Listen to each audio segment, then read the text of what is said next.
I thought my parents gave me all their love. They decorated a princess room for me, overflowing with countless Barbies. They even splurged on renovating the bathroom just to put in a big bathtub for me, all because I loved my baths. They always told my little brother, Leo, that his job was to protect me for his entire life. But that all changed after I gave him a bubble bath, and he accidentally choked on a bit of water. My mom went ballistic. Her fingers dug into my neck, her voice a furious hiss. We thought if we were good to you, you'd learn to love your brother. We never imagined you were such an ungrateful little monster trying to drown him. I shook my head frantically, but she just dragged me over to the front minus loading washing machine and shoved me inside. You love baths so much, right? Fine. You can wash to your heart's content. My parents rushed out the door with Leo, but in their panic, one of them must have bumped the start button. Water began to pour in, but I couldn't climb out. Tangled with the laundry, I forced my eyes open and saw them rushing back in. I don't want a bath anymore. Mom, Dad, can you please not be angry anymore? The washing machine began to hum a low, menacing rumble. I pounded on the thick glass door, my small fists making dull thuds. Daddy, Mommy, it's on. Let me out. Water streamed in from the pipes, cold and fast. I curled into a ball, but it rose quickly, already reaching my chest. I sputtered,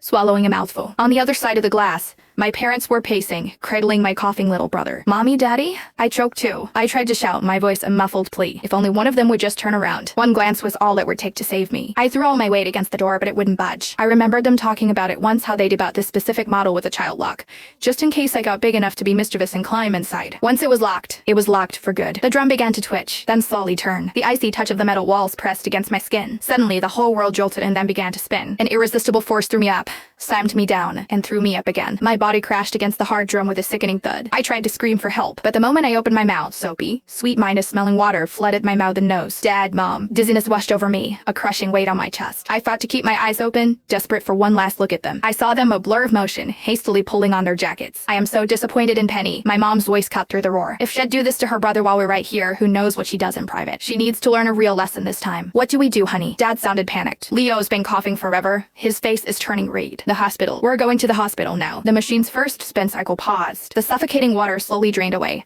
but my relief was short-lived as a new gush began to pour in. Terrified, I used every last bit of my strength to bang on the glass. Daddy, Mommy, please save me. Penny can't hold on. My mom, who was putting on her shoes, froze. She walked towards me. Mommy, help me? I whimpered, a flicker of hope igniting in my chest. I knew it. She was just trying to scare me. It never, ever hurt Leo again. Not even by accident. She reached out a hand, but not for the door handle. She stood a few feet away, her face a mask of disappointment as she pointed a finger at me. You still don't think you're wrong, do you? Trying to break the machine to show me you're angry? Penny, your brother is 2 years old. The first word he learned was sis, and this is how you treat him. You can stay in there and think about what you've done. We've spoiled you rotten, and that's how you became so entitled. I cried and shook my head, feeling the water rising up my back again. My head was still spinning from the first cycle. I weakly slapped the glass to get her attention, but it only fueled her rage. She kicked the machine,